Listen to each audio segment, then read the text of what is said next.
আজ আমি আপনাদের নিয়ে যাব পূর্বাচল বাণিজ্য মেলায়। আমার এই ভিডিওটি দেখার পর পূর্বাচল বাণিজ্য মেলায় আপনি অতি সহজে যেতে পারবেন। আপনি ঢাকার যে স্থান থেকেই আসেন না কেন, বাণিজ্য মেলায় যাওয়ার জন্য প্রথমে আপনাকে আসতে হবে কুড়িল বিশ্ব রোড। কুড়িল বিশ্ব রোডে নামার পর রেল লাইন পার হয়ে যেতে হবে আপনাকে বিশ্ব রোডে। ওই জায়গায় যাওয়ার পর আপনি অনেকগুলো বিআরটিসি টিকিট কাউন্টার দেখতে পারবেন। এর যে কোনো একটি টিকিট কাউন্টারে গিয়ে আপনি টিকিট সংগ্রহ করে নেবেন। টিকিট মূল্য নেবে 35 টাকা। তবে যদি 5 থেকে 12 বছরের শিশু হয় তাহলে টিকিট মূল্য নেবে 25 টাকা। টিকিট নেওয়ার পর আপনি উঠে যাবেন দোতলা বিআরটিসি বাসে।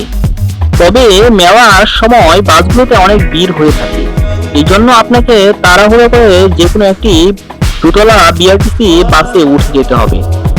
বিশ্ব রোড দিয়ে যাওয়ার সময় চোখে পড়বে সুন্দর মনোরম পরিবেশ, আর 300 ফিট সেই বাইরেও স্থানটিও আপনি দেখতে পারবেন। 300 ফিট পার হয়ে আপনাকে বিআরটিসি বাস নিয়ে আসবে সরাসরি বাণিজ্য মেলার মেইন গেটের সামনে। আপনি গেটে টিকিট সংগ্রহ করে প্রবেশ করতে পারবেন বাণিজ্য মেলায়। তবে আপনি যদি ট্রামগেট খামারবাড়ি বিআরটিসি টিকিট কাউন্টার থেকে আসেন তাহলে আপনি সরাসরি 70 টাকার মাধ্যমে ওই স্থান থেকে আসতে পারবেন। বিআরটিসি দোতলা বাস ছাড়া আর কোনো বাস আসে না এই বাণিজ্য মেলায়, এই জন্য আপনি বিআরটিসি দোতলা বাস ছাড়া অন্য কোনো বাসে উঠবেন না। Thanks for watching video.